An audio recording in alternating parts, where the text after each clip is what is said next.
I am Indian Smith, and welcome to my channel. I am playing a bit of Encased this morning. This will be the first episode. I'll have a short video of my character creation and maybe a little bit of my process of what I have in mind for the character I made. And with that out of the way, let's get this adventure started.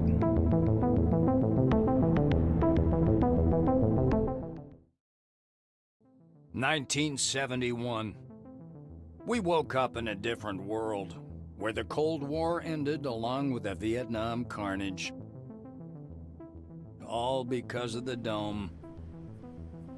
The Dome. A territory full of anomalous artifacts, phenomena, and organisms. We still don't know what it is. An alien city?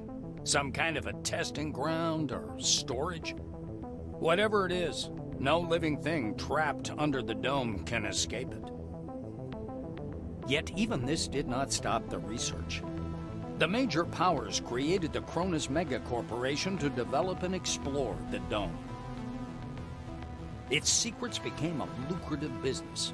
The Spires station was built on top of the Dome to export the artifacts and import supplies and personnel. The city of Crystal Sands grew at the foot of the Dome, eventually becoming a major transportation hub. All this required thousands of employees, and there was no shortage of candidates. Romantics, pragmatists, and adventurers of all trades swarmed recruiting centers around the globe, seeking jobs at Cronus. You were one of those people. In 1976, your application was approved, and you went under the Dome towards the future. Whether a good one or a bad one, only time will tell. The Dome is an international project of unprecedented scale. I'll go so far as to say that humanity has come all this way to get exactly where we are now. Wars, slavery, genocide, all these efforts will pay off handsomely. Wait a moment, bad phrasing. Cut that bit, will you? Interview with Cronus Foundation's Deputy Head of Public Relations.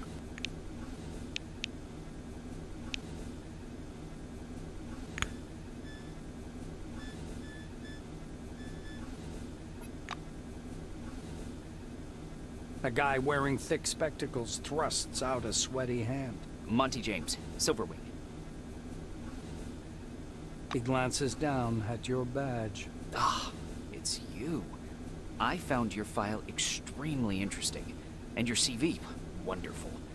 Inspiring, really. When I had the opportunity to look over the files of my future colleagues, I couldn't resist. I don't want to sound boastful, but silver level clearance has its advantages. Monty winks. What's in my file? Monty makes a ring with his thumb and forefinger. You were number 63,784 on the waiting list, but you were lucky enough to get into the Dome after only 16 months. Besides that, zero, nada, absolutely nothing. You're a dark horse for both the Foundation and myself. How exactly did you end up in this wing? Well, I'm a good mechanic, and the Dome is where people with my set of skills are most needed. Your answer makes the silver smile. Oh, yes. Ooh, you'll never guess who the Dome's official heavy equipment suppliers are. Jupiter Moon and MM Trucks. I'll bet 100 combons you'll be working 7 days a week. An uncomfortable silence rises between you, and Monty abruptly changes the subject. He taps the narrow illuminator panel with one finger. Look, there's a storm rising. The lightning is strange. Green.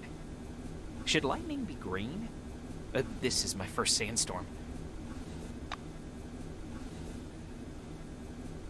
The orange is dressed in a new jumpsuit. The shiny badge on his chest reads, Quentin Bisley, Laborer. He's side-eyeing the screen skeptically. Despite his tired, grim expression, his gaze is open and friendly. However, the general impression is unmistakable. There's something frightening about Bisley. How'd you end up in prison? The orange's face stretches into a broad smile, bearing his dentures to the world. Like everyone, duh. In a black car, under guard. There's other guys, too. The ones who go through the front door. He nods at the black-winged woman beside him. Her nose wrinkles in displeasure, but she says nothing. Nice bracelets you have on your wrist.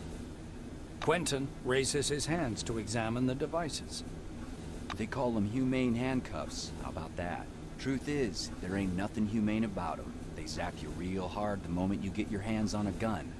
But they sure look nice. Bisley lowers his hands again and smirks.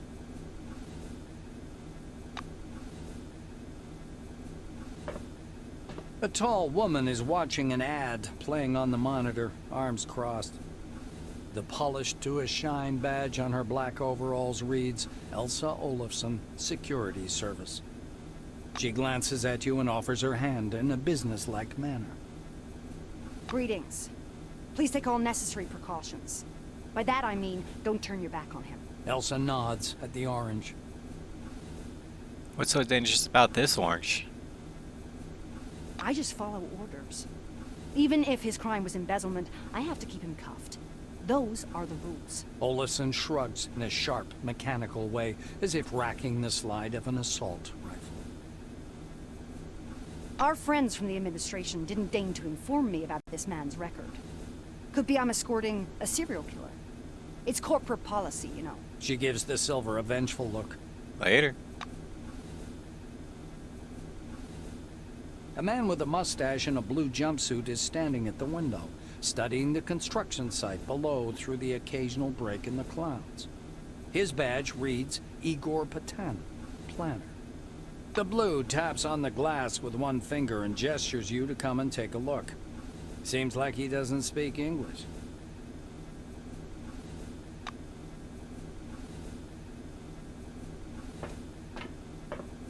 The thin, pale young woman is sitting at the window, leaning against the illuminator. The glass is slightly fogged with her breath. She turns to you. Her shiny badge reads Tomoko Kimura, physiologist. We've crossed the border. No way back now. Even traveling by the funicular wasn't so thrilling. The white presses small hands to her blushing cheeks. You were thinking, why have no children been born under the dome? I've got a working hypothesis, but I'm not ready to share it yet. She says softly, as if answering a question you didn't ask. Do you see the dark stain on the outer surface of the dome? Kimura peers through the glass in the direction you indicate. Oh, that's the aircraft that crashed into the dome during the first expedition. I believe that's a wing fragment, and there's some white canvas. What do you think that is? Maybe a parachute? The white shakes her head, bewildered. I just can't believe it. It's all true. We're on our way to meet the future. What do you mean by we've crossed the border? Kimura shoots you a surprised look. You're familiar with the details of the briefing, right? To put it simply, the dome is a selectively permeable environment. The white draws an invisible hemisphere in the air. Inorganic objects may exit the dome without difficulty, but any living creature dies if transported back to the outside world. That's why we're all stuck here for an indefinite period of time. I wonder why things happen that way. Kimura is eyeing the dome's mesh, glittering in the sunlight. Supposedly, it's something to do with the atmospheric composition, but it's a weak theory. The difference of the air within the dome is so insignificant as to fall within the margin of error. Or to put it more simply, there is no difference. She shoots a quick glance at the silver and lowers her voice. I heard a rumor, or a conspiracy theory, that we can leave the dome at any time. We've simply been told we can't. If you ever decide to test this hypothesis, don't forget to leave me something in your will.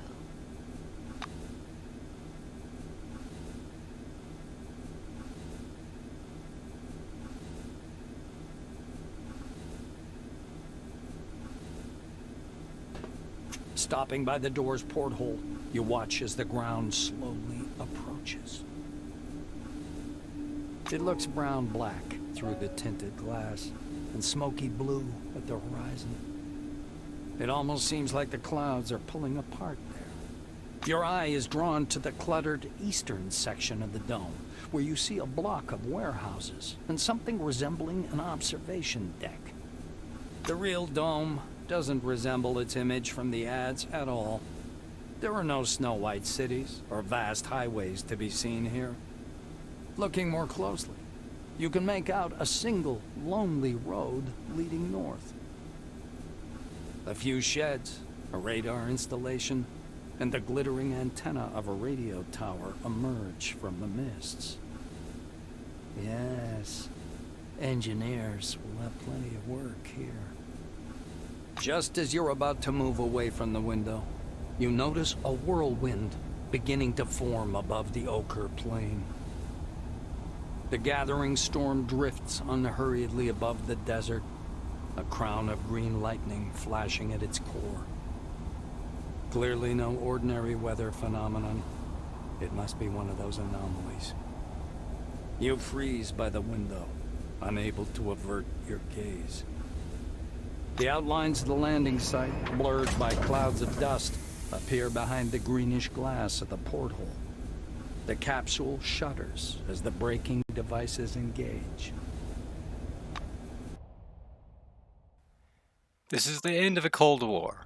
The world economy now revolves around the dome and the studies of its technologies, an effort shared among many nations, both capitalists and socialists. The world can rest easy. There will be no nuclear apocalypse, only collaboration in the interest of all mankind. Bravada News paper article.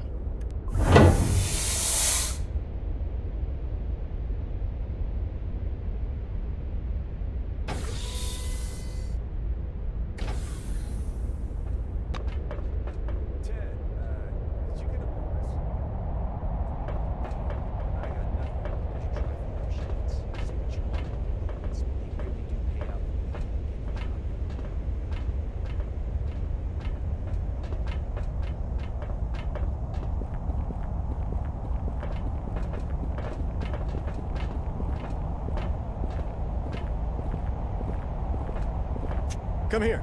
Come on now, or you'll miss everything. A cheerful man in a white lab coat grabs you by the sleeve. A badge reading Ludovico Nuzzi, scientific analyst, export department, dangles loosely on his clean uniform, which still smells pungently of washing powder. Look over there. He points upward with a sharp, wide gesture and hands you his field binoculars.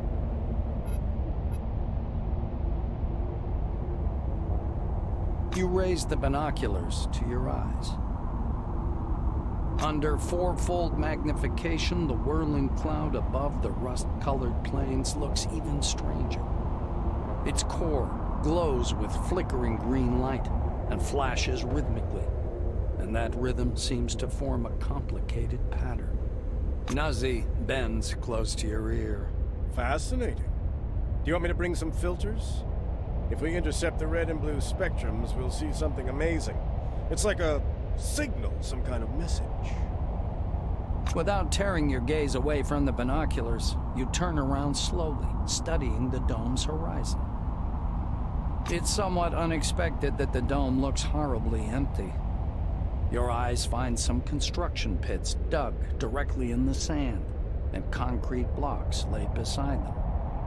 There are almost no roads, or not sealed ones. Only one highway with yellow surface marking stretches among the sand drifts. What does scientific analyst export department mean? The scientist looks blankly at you, then down at his lab coat. Ah, this? This? He lets out a blaring laugh. Ludovico points at the building behind him. I work in Concord Station, categorizing relics. My job is to classify them by rarity. Then the blues package them, silvers issue the documentation, and oranges move them to the cargo capsule. Just like the one you arrived in. Nuzzi points upward. Then the capsule takes the relics way up there, all the way to the spire, then to Crystal Sands by the funicular. They get auctioned off and turned into money. It's not like I endorse this, but we all like ourselves a good paycheck, right? He offers you his binoculars once again. Do you want to have a look at the spire? It's amazing. But then, you can look at the spire anytime. Now that sandstorm, that's what's truly amazing. Unfortunately, I need to get going. Nazi looks from you to the capsule and to the landing terminal entrance. He flings his arms up. Oh, mi scusi. Excuse me, I'm so sorry. You'd better get going or you'll be late for check-in. Your colleagues are already inside, and the storm is growing stronger. Yeah, the storm is growing stronger. The White mutters in fascination, eyes glued to his binoculars, which is fixed on the spinning whirl of clouds. Hello again.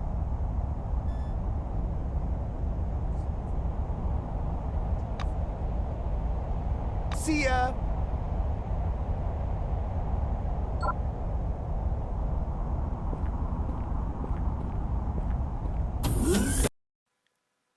Whatever these fantasists call the Dome, an alien colony ship, a gift to humanity from another world, the remnants of Atlantis, a prison for dark forces, a magical laboratory of the ancient Egyptians.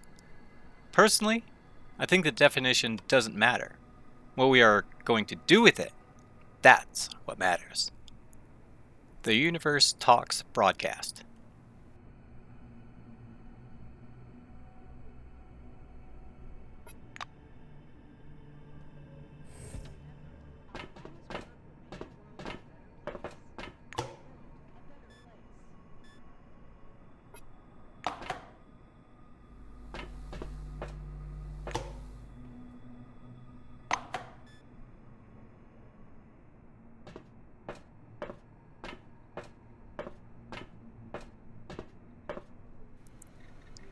The young blue is closely studying the communication schematic in his keras. A bundle of wires is hanging from an open fuse box nearby.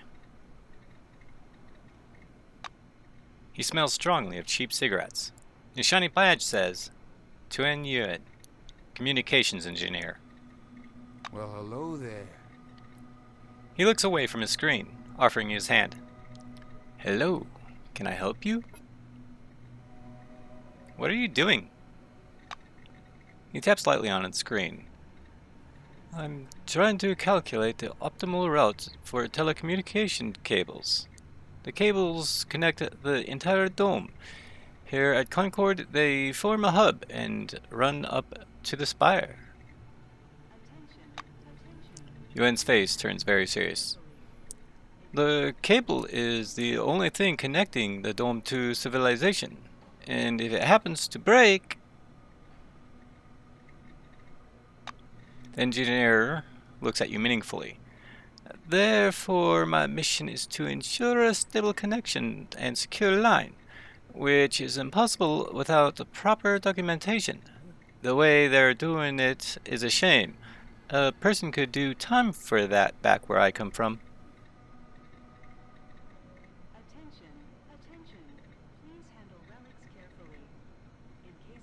So you arrived here to keep the local infrastructure from falling apart, huh? Yuan regards you with respect. He puts the communicator away in his pocket and points at the bundle of cables. Look at that shoddy work. First, the wires aren't shielded. Second, the signal is fading. Third, clearly this was done in an awful rush. No matter how much of a rush there was to finish this, such negligence is unacceptable. But I'm not surprised. There is the predictable result of using forced orange-wing labor. Do you have any questions for me? Yuan fixes his collar where it's cutting into his neck.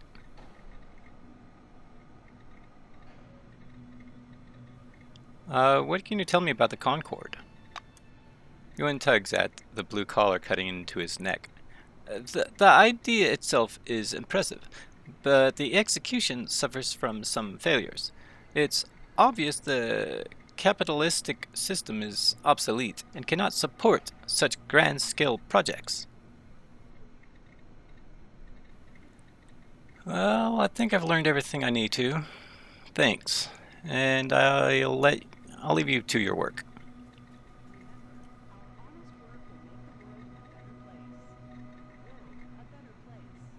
Ewan bids you farewell with a firm handshake. Thank you for understanding. I'm not used to getting distracted and sloppy, especially on such an important issue. He returns to the calculations on his care screen. Bye-bye. Oh, never thought. A silver wearing thick, glittering spectacles is sitting on an orange couch, nervously fingering his badge, which reads, Monty James. A large suitcase rests at his feet, with a leaflet about the dome perched on top. Oh, good day. He looks up and studies your face with a squint. Oh, it's you. How do you like the inside of the dome?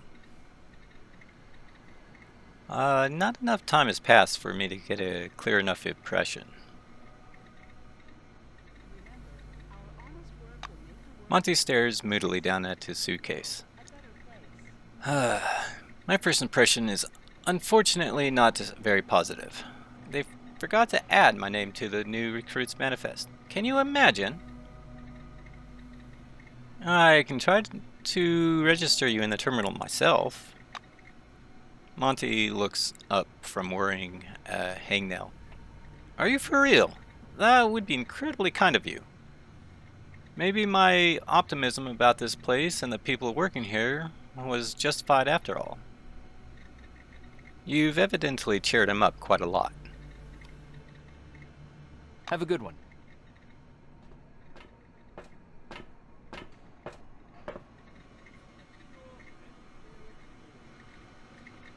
Hello, come up to the desk, please. Your I'll register Selectron you. has not been properly authorized. Please visit the reception desk. A tall receptionist watches you from behind his desk with a bored, haughty look. He waves impatiently at you to approach. The employee glances at you indifferently. His upper lip is ever so slightly curled in contempt. All new employees must register first thing. Come up to the desk, please. The nameplate on the desk tells you you're talking with Dean Rayhet, administrator. The administrator slaps himself on the forehead. Ah, I almost forgot the regulation pre-registration greeting. Just a second. Rayhet produces a reel-to-reel tape recorder from beneath the desk, rewinds the tape to the beginning, and presses play. The speakers explode with a harsh, crackling sound, over which the tick-tick of a metronome slowly grows louder. Solemn music begins to play, and the administrator's face takes on a serious expression. Dear employee, on behalf of the Cronus Foundation, I, Administrator Dean Rayhet, welcome you to your new life under the dome. The administrator clears his throat and continues. By joining our company, you choose the path of science and progress. You are among mankind's best, and we ask that you live up to this. Dean squints down at the monitor. Deserve this title. Do your job honestly. Obey the law. Respect your colleagues and... The music fades, and the administrator finishes his speech. And together we will build the best possible future for all mankind. Dean puts the tape recorder away. Now that we're done with the official greeting, I'll register you and upgrade your Selectron. Okay? I'm ready to begin whenever you are. Dean's hands hover over the keyboard. He gives you a nod. You spell out your first and last names and specify your wing, profession, and test results. The administrator's fingers fly across the keyboard as he enters your information into the Cronus database. Rayhet scans the computer screen. So your position in the waiting list was 63,784. You've been assigned to Magellan Station. A special bus will bring you there after a series of briefings. Please pass me your Selectron so I can update the firmware. Dean snaps the docking port of your pass to a recess in the casing of his computer. The administrator returns your Selectron. Now you have first-level clearance for a Blue Wing employee. You have access to storage, the repair bays, and various workshops. Your Selectron also has a built-in universal key that opens the hatches accessing the air shafts. Dean continues. All new employees have a short list of tasks to perform on arrival. Do you want to hear all the details or just the short version? Detailed explanation, if you would. Rayhet nods and points at the ceiling. First, you need a set of combat gear. Talk to Sidney Maynard, he'll give you everything. Dean extends his second finger. Second, weapons. Ms. Margarita Takachenko is the clerk at the armory. After she dispenses your firearm, you'll need to head to the training zone for a brief weapons handling exam. The administrator straightens his third finger. According to the latest regulations, all employees must attend a briefing on psi abilities. Apply to instructor Andriy Mihai. Dean extends his fourth finger and looks at you meaningfully. Did I tell you about the combat and tactical training? The fourth step is to visit instructor Winston Botherby. And finally, science is the overarching purpose behind everything we do here. Go to Professor Van Ulden to learn how to study relics, avoid anomalies, and catalog scientific knowledge. This training is mandatory for all wings, not just White. Dean finishes. Dean catches himself. Oh, and when you're done with your trainings, proceed to the waiting room. From there, you'll travel to Magellan by bus. Think that's everything? Ready to go? The administrator looks up at you again. That is all. He reaches for the tape recorder, but thinks better of it. Protocol calls for a little welcoming preamble, but dash it all, that's nonsense. Welcome to Concord Station. As he's about to turn away, Dean suddenly remembers something. Oh yes, I sent your mail to your Kairos. Check your new messages. Well, that's all, I think.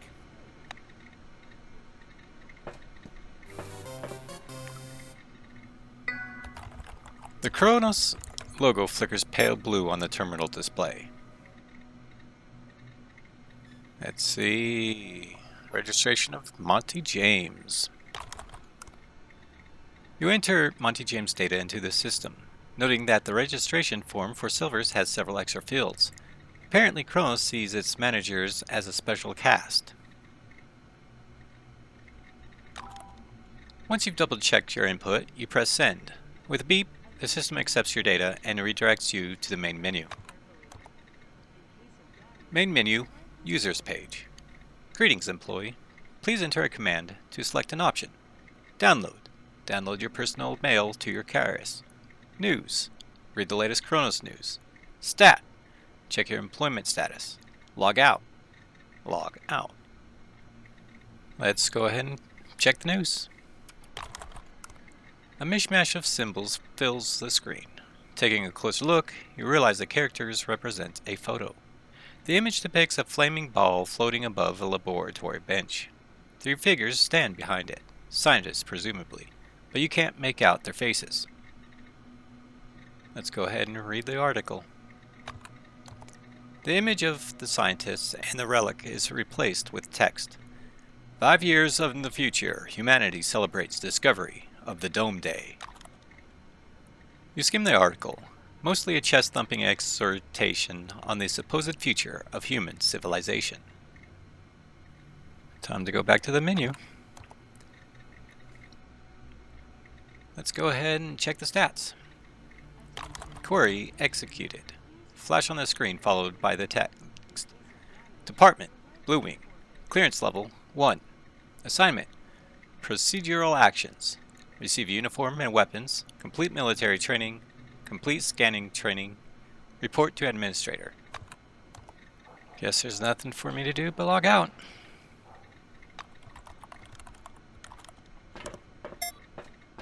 Mr. Rayhet, Monty is sunk deep in thought, and also in the cushions of the chair. As you approach, he greets you with a slight nod, but remains immersed in his reverie. Well, I've added you to the database. Monty takes off his spectacles, rests them on the cushions beside him, and envelops you in a big hug.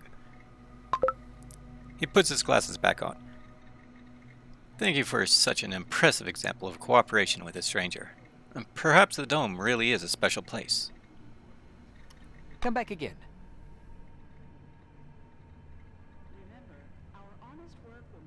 Looks like he left his briefcase behind. And it appears to be locked. Good for him.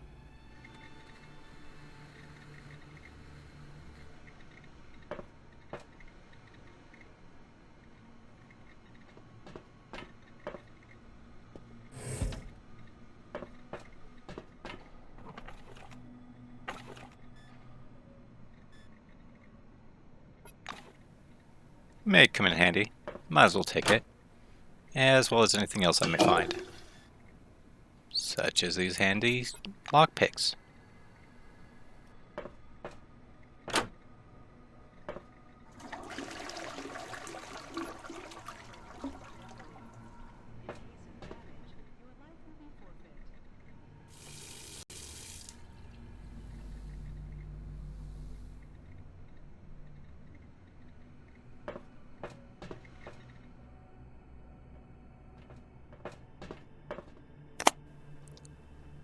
I guess it's time to see if I can use these lockpicks, huh?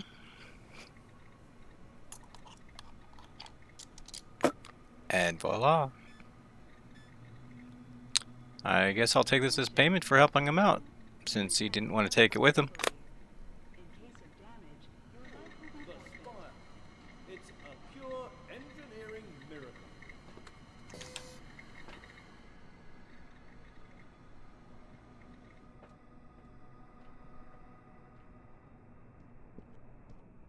Behind the storage counter, you see a small, neat guy. His gingery hair shines with something like brilliantine. His badge says, Sidney Maynard, storekeeper. The silver perks up at your approach. A thick logbook appears at once from under the counter. Sidney puts on thick glasses that seem to age him 5 decades in an instant and studies the lined pages. The silver finally stops and pins down a particular page with his finger. This is your first uniform requisition, right? You can also purchase any equipment you need for the desert directly from me. Alright. Are you gonna issue my equipment now? Maynard adjusts his glasses in a businesslike manner. Before I give you the uniform, please listen to these short instructions. I'm listening. Sidney fiddles with his hairstyle. So, I'm not going to sugarcoat it. Life under the dome can be dangerous. You may get shot, spill acid on yourself, get electrocuted, or suffer the effects of a dangerous anomaly. You may also freeze to death or get fried. That's why it's important to wear protective equipment when traveling outdoors. Of course, in hazardous situations, the equipment will get damaged, and the more it's damaged, the more often one has to repair it. The silver steps back from his counter to indicate the repair kit boxes piled in the back of the warehouse. He points back at the shelves behind him. We've got repair kits for this gear. There are Blue Wing specialists ready to help you at any large base, of course, but they're not always available, so you'd better learn how to use repair kits and workbenches on your own. It's a useful skill. Sidney rests the logbook on the desk. That's all the instructions. Now, I'm going to issue your uniform. The silver disappears into the back for a while and returns with a small package. Unfolding the package, Maynard shows you a brand spanking new uniform. Sidney half unfolds the clothes. A jacket, high boots, and turnip pants with patch pockets. The technician's uniform screams function over fashion. Parts of the uniform are rubberized to protect you while working with electricity. He raises a finger. One more important thing. In accordance with Order 16-225, helmets and gloves are not issued, but they're available for purchase from me. Please bear in mind that a full set includes headgear or a mask, jacket, trousers, gloves, and boots. Sidney hands you the package. Here's your uniform. Enjoy. Guess I'll see what you've got for sale then. Sidney adjusts his glasses. Sure, I'll show you what we've got. You know, we're pretty well stocked here in Concord. Take a look. Sidney scribbles something in his logbook. Please come back anytime if you need something.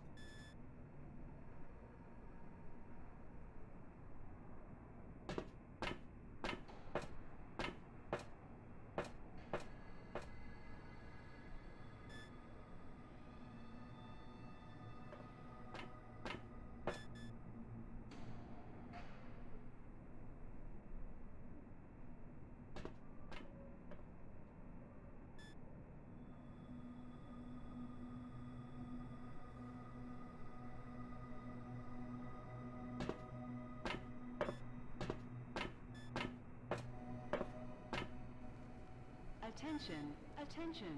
Please handle relics carefully.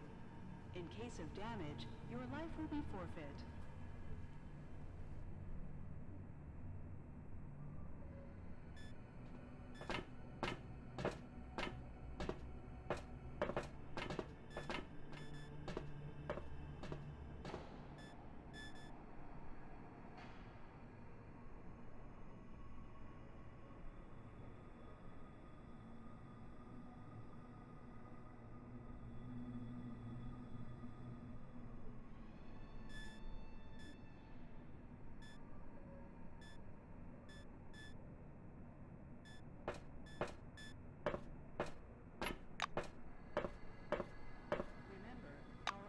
Work will make the world a better place.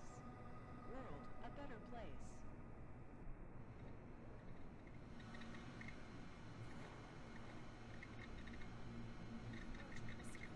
Katarzyna, did you mark it as Class 1 again, instead of 2? Look, here's the scanner data. It says the relic is a scientific device. Wait, but it's still Class 1. I'm not going to violate protocol. Katarzyna, my dear, you may violate protocol as long as it benefits the company. Take your lead from your colleagues. Correct your report if you have to, and don't act so innocent. Vladimir, I'm done. How do we mark it? Class 2 fragile.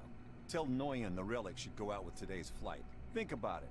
A Class 2 relic will mean a bigger payoff for the company, and that means a bonus in your wages. Categorizing it as Class 2 means access to state-sealed bids. I bet the Brits will buy it.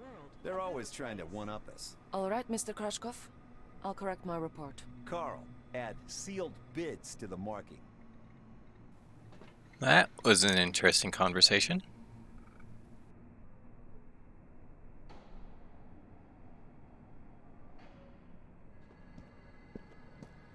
The smell of good tobacco wafts off this tall, portly woman from a meter away.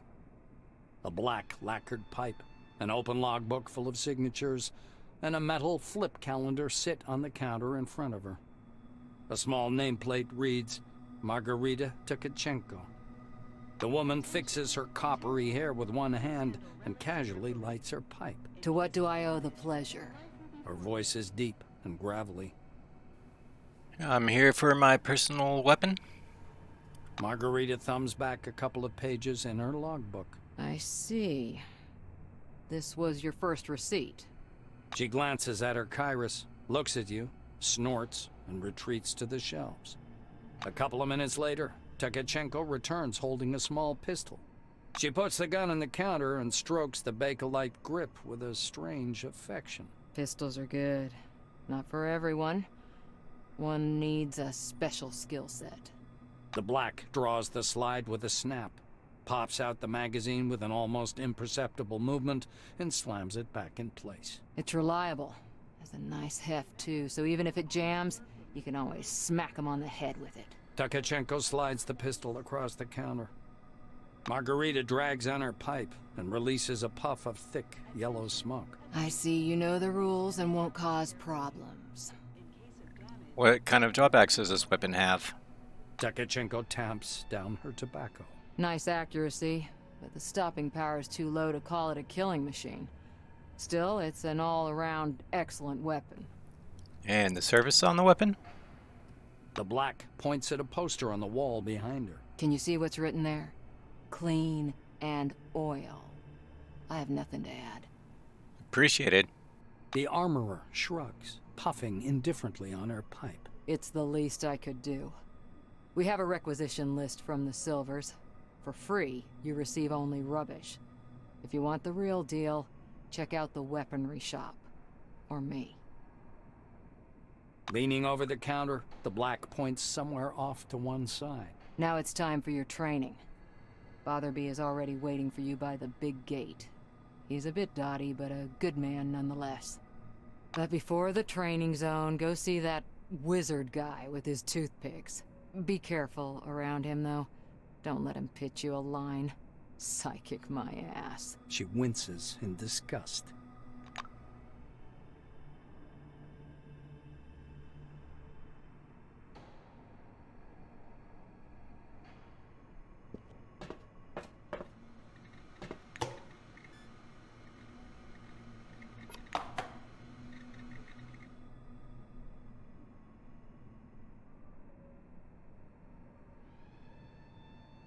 Let's see what's behind door number 3.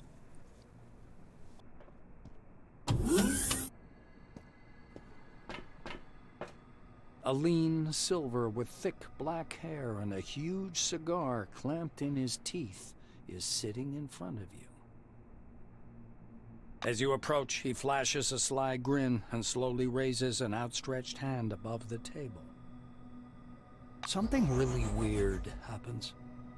All the paper clips, pencils, scattered toothpicks, and bits of trash float up from the table and hang in the air. The silver badge reading Andrei Mihai, Science Instructor, floats up as well. Approaching the table as though nothing unusual has occurred. Here for the briefing, huh? Shall we get to it? He takes the cigar out of his mouth and exhales a lush cloud of smoke. I take it this is the psionics briefing? The silver props his elbows on the table. Anyway, here's the deal. It's more profitable for people with a high psyche to study psionics. Give me your hand. Not waiting for an answer, he grabs your hand with strong, dark fingers. Andrei gropes your hand with an expression of fierce concentration. So, do you practice? Bells, bulbs, brushing mugs off the table, huh? The silver takes a thin glove covered in talc from his desk and passes it to you. Look, a glove, right? But it isn't just a glove. This is an ooh mama hold me tight glove. It takes energy from your noggin, your psyche, and pew concentrates it. He counts off on his fingers. Learn psionics. Put on the glove. Transform energy into the necessary shape. That's the whole briefing. Simple? Simple. Now to your questions, huh? What can you tell me about psionics and its origins? The silver takes a pull at his cigar and releases a self-important puff of smoke. Psionics. It's a gift for all of us. The forefathers took off someplace. Poof, gone. Only the dome remains. And this. Psionics, huh? He rocks back in his armchair, puffing on his cigar. The toothpicks again slowly rise up from the table. Mihai spreads his dark hands. Toothpicks hover around his head in a kind of halo. Scientists say everyone has an organic skill called psyche. You have it, I have it, everyone has it, uh-huh. Big psyche, you got talents. Small psyche, no talents. You'll need to carry a lighter all your life. Might as well ask. Don't suppose you can go ahead and show me a trick? Show me a trick. You don't have to ask him twice. Mihai picks up a light bulb from the table, gripping the base in his hand. The filament begins to glow faintly. Soon enough, it comes to full heat and glows bright orange. In a little over a second, the bulb is shining with a steady white light. The silver laughs contentedly. Thanks for the showing. Thank you. I better get to my next head off to my next task.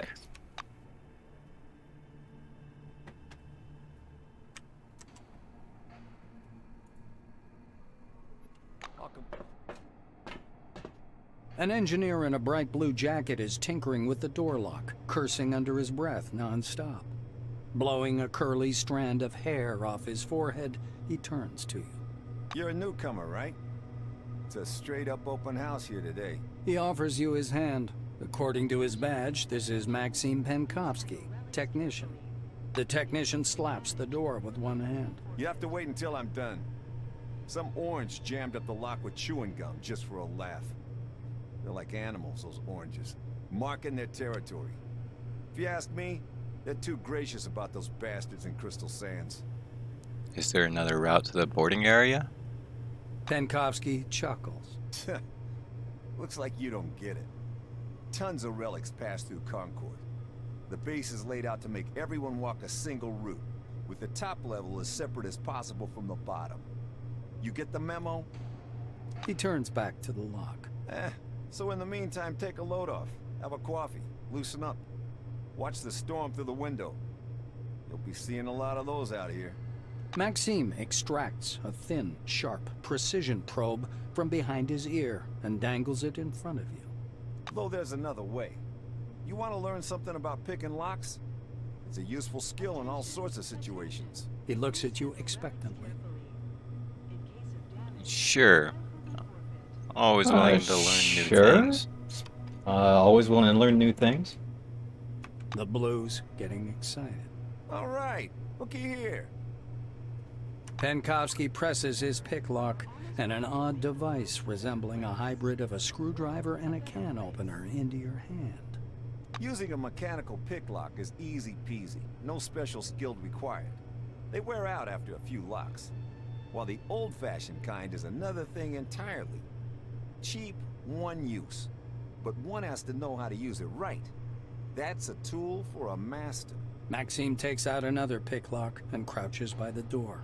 He gives you a quick lesson on how to pick a lock. By the way, you can carry your tools in your belt. It's much handier to have them right there. Penkovsky shows you his utility belt, where he keeps all kinds of tools and gadgets. Actually, finding tools under the dome is no problem at all. There are even devices for hacking terminals and so on. Maxime hoists up his belt. The Blue solemnly raises his index finger. And one more thing. Always use brand name stuff if you can. Groovy produces good kits. Modus and Supercolor do too. They've all got fat contracts with Cronus, so they care about quality. He looks at the door again. Damn these locks. Though I'd rather be doing this than fixing hab pods. Those are a real pain in the ass. And what's wrong with hab pods? pods? Penkovsky gives you a patronizing look. Because they're poorly made. Warped from the heat, and the filters aren't worth a damn. The modules were constructed by marketing managers, not engineers.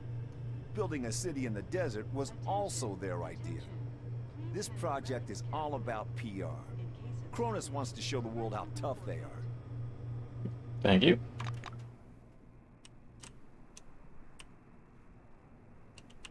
I repeat, get a lockpick and attach it to your utility belt. And then, apply it to the door. Yes, apply is the proper word.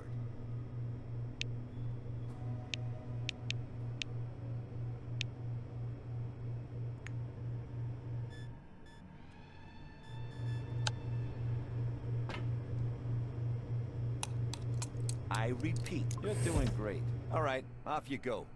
I'll keep working on this lock because of that orange. Hey-oh.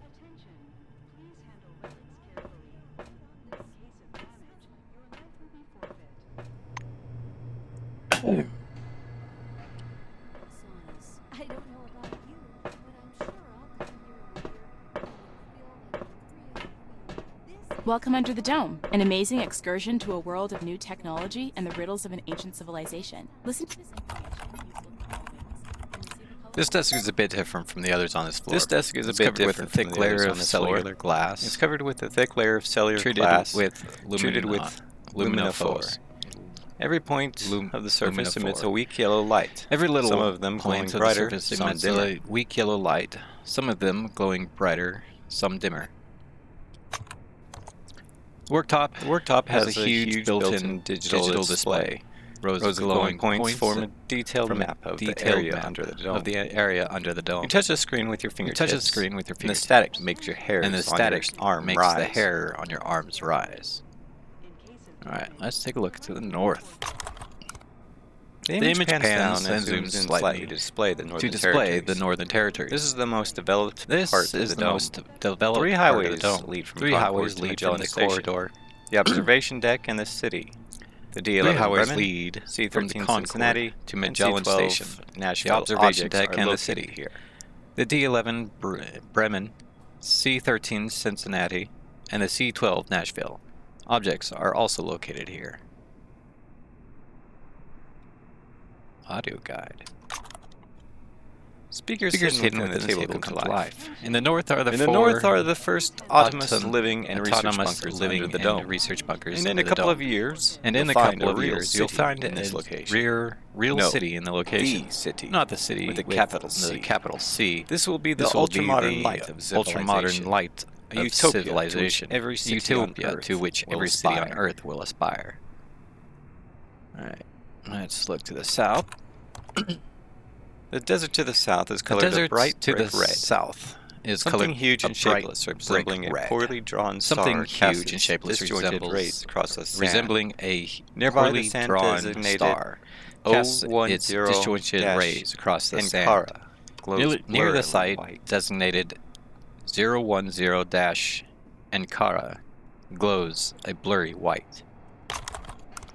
Turning your attention to the vast research facilities and institutes. The south of the dome is the scientific and industrial center. Here is where we forge our future together. Sounds of invisible speakers from invisible speakers. The west. You stop the display over the pale lands to the west. You just stop the display over the pale lands of the west, which consists mostly of milky white patches of salt marsh. The west of the dome is amazingly empty. Small ripples cascade across the table surface. The audio guide is on. In the west of the dome, you'll find our sprawling recreation area. Spas, massage parlors, casinos, and romantic resorts are already available and waiting for romantic escorts are already available and waiting for every employee. Let's look to the east. You gently pull the tight slider to the right. You gently pull the tight fader slider unfinished facilities and abandoned buildings. The eastern section of the dome has several unfinished facilities and abandoned buildings. All but paved roads are almost absent. Highway, dusted but a lonely fractured doorway, dusted with sand. Audio guide. A loud voice like a salesman's blares out. The eastern part of the dome. The eastern part of the dome is the business center. This is where the action is. Literally. Look at the grids of glistening rooftops. The construction machines scurrying about, digging trenches and building roads. This is the project of the century. You have a bird's eye view of the Concord station. The main structure, built into the rocks. It's harsh white against the against the backdrop of yellowish sand. The main structure, built into the rock, is a harsh white against the backdrop of yellowish sand. The corridor is Concord, the first and still most important complex of the dome. The first and still most important complex under the dome. All communication. This station is the artillery, as well as the hub where all this station is the artery for all communications with the outside world. It would be a shame, as well as the hub where all supplies, equipment, and new employees arrive at the dome. It would be a shame. It would be a shame if something happened to the Concorde, wouldn't it? The auto guide laughs fervently.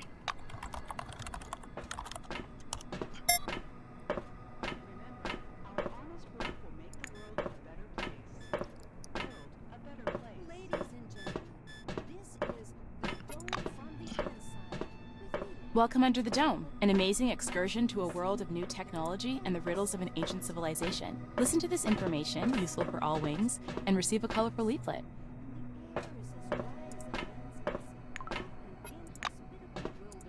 Someone put money in that trash bin. Glad to meet you. This young woman's badge reads. This young woman's polished badge reads. She's carrying a stack of glossy leaflets under her arm. You see another stack of glossy letters under her armchair.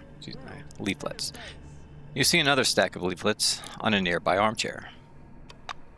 She pounces on you. Welcome to the dome. Welcome to the dome. I have useful information for art and technical department employees. The Silver smiles broadly. My name is Letizia Rivera. Give me a minute, give me 5 minutes of your precious time, and I'll tell you about the remarkable career opportunities and breathtaking perspectives awaiting you under the dome. Don't turn me down. This is important. All right, I'll hear you out. Rivera's beams. Great. Take a seat. Please. And I'll tell you how Cronus will change your life. How Cronus will change your life. Letizia tosses her free arm in the air with excitement. Tosses her free arm in the air with excitement. Exploring the dome is a mission of massive complexity, and its success depends on the technicians, engineers, and programmers of Blue Wing. We are happy to welcome you under the dome. Here you will find the best equipment from the best suppliers, modern vehicles, advanced telecommunications network, and the latest computers. To aid you in your work with advanced technology, we also provide each employee with a portable computer. The Silver produces a keras from a pocket to illustrate. Assuming an unconvincing smile, Rivera's continues. Assuming an unconvincing If you have an engineering mentality and are fond of solving complex problems, Blue Wing will be If you have any engineering mentality and beer on Fridays and are fond of solving complex problems, Blue Wing will be paradise for you. Snooker and beer on Fridays. Thanks for choosing Blue Wing. The Silver falls silent and looks at you expectantly. Thanks for the speech.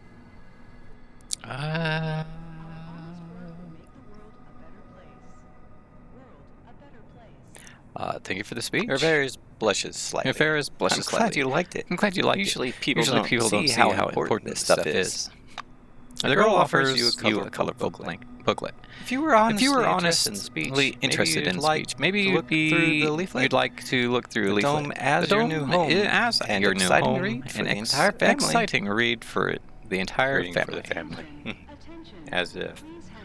I'll go ahead and take a look at the leaflet, though. I might as well take a look at it. Knowledge. You take a glossy leaflet with a colorful picture on the cover. You take the glossy leaflet and a colorful picture on the cover. White and pink houses, palm trees, and luxurious cars. You can't actually find all of these things under the dome, though the picture is beautiful. The instant the leaflet is in your hand, Rivera offers you a couple more. How about a few more for your friends? No? Well, all right. It was nice chatting. See, I had done 3. This is 5. I should probably be doing 4 first. This is the Dome from the Inside with me, Victoria Legrand. As you can see, there are endless salt pans in the western region behind me. Disinfectant. I don't think I'm going to need a mop. I'll know where to find it if I do need it. From the salt, and the air is as dry as a nun's gusset. A middle-aged black is sitting behind the counter with his hands in his lap. The buttons and zippers on his uniform are polished to a shine, and even his badge, Winston Botherby, Instructor, has been buffed so much it hurts to look at it. Botherby frowns as you approach. Your first act is being late for the briefing. You going to be late for your funeral as well? I'd like to receive some military training if I could. The black looks you over. Yes, I see the weapon received check mark. Looks like you are fully prepared to disappoint me. You are prepared, right, employee? Yeah, I'm prepared. Botherby leans over the counter and directs you to the doors. Behind this door is a combat simulation computer. Launch it and begin your course. He raises his index finger. The conditions in the training zone closely simulate those one would experience in the field. Your goal is to avoid getting lost and dying of dehydration. And try to aim the barrel away from yourself when shooting. Pulling a notepad from his pocket, the instructor jots down your name. Your goal is to hit 3 targets. I'm going to monitor you and advise as necessary. And try not to burst into tears. That's all. Go ahead.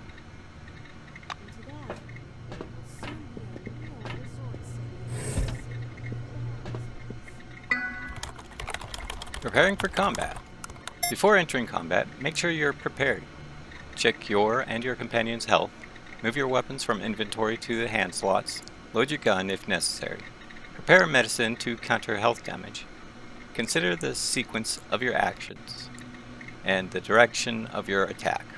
Or, well, just make a bloody mess. The following text glows from a small amber-colored screen. Welcome to the Sherman Holographic Combat Emulation System. Please select a program.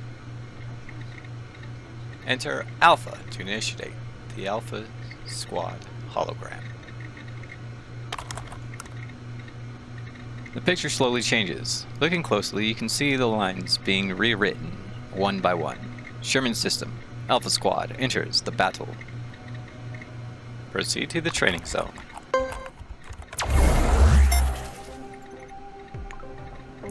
Turn-based combat.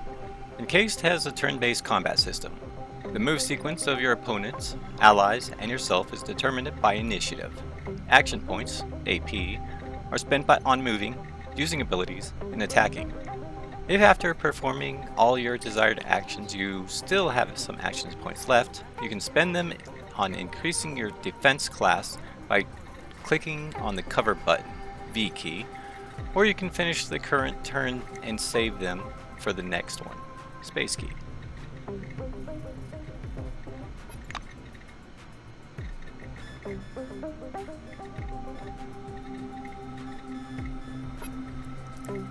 So, apparently, I had forgotten, or they didn't allow me to load my gun before initiating, which is silly me. I should have paused it and done it myself.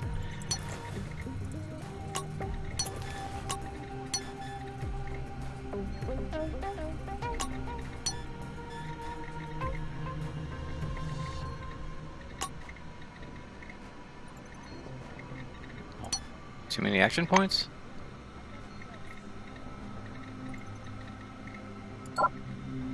Okay.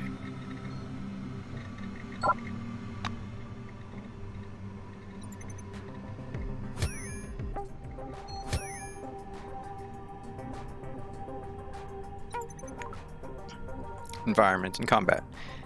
In almost every battle, you are surrounded by interactive objects, traps, pools of toxic goo, flames, or a barrel of fuel that can be blown up, as well as aimed shots. All this can give you an advantage or conversely complicate your life.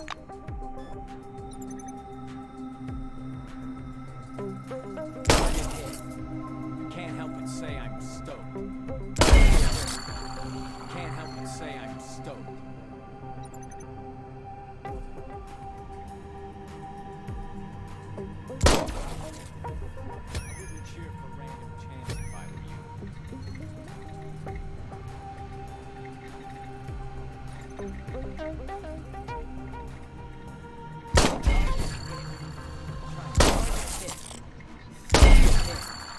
I wouldn't cheer for random chance if I were you.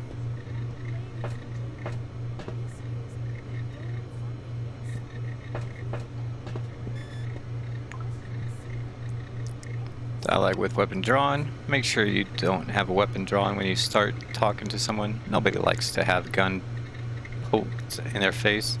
And equipping the weapon isn't necessary. Just left button click the weapon icon in the panel of the bottom screen and the character will holster it on their back or belt.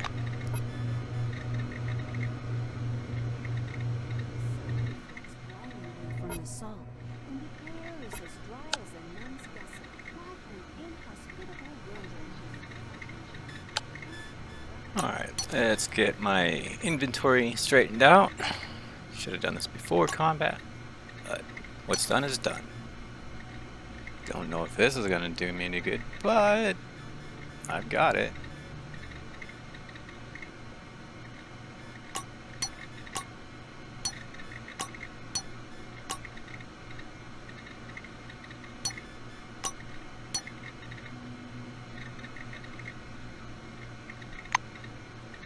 Botherby nods grandly.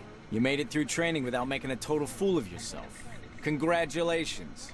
I'll send a report up the chain about your completely unanticipated success. You're dismissed, employee. According to them, there will soon be Pleasure. a resort city in the west, with bars, casinos, spas, and therapeutic saunas. I don't know about you, but I'm sure I'll come here in a year and will feel like a real queen. This is Victoria Legrand, and the dome from the inside. I figured I should end things here. After trimming and editing, the beginning area was a little over 2 hours long, so I figured I would cut this into 2 sections of about an hour each. I hope you enjoyed this adventure, and if you stayed to this point, and if you liked the video and like to see more, click the buttons that do the things. And if you have any comments, leave them below. And until next time, keep adventuring.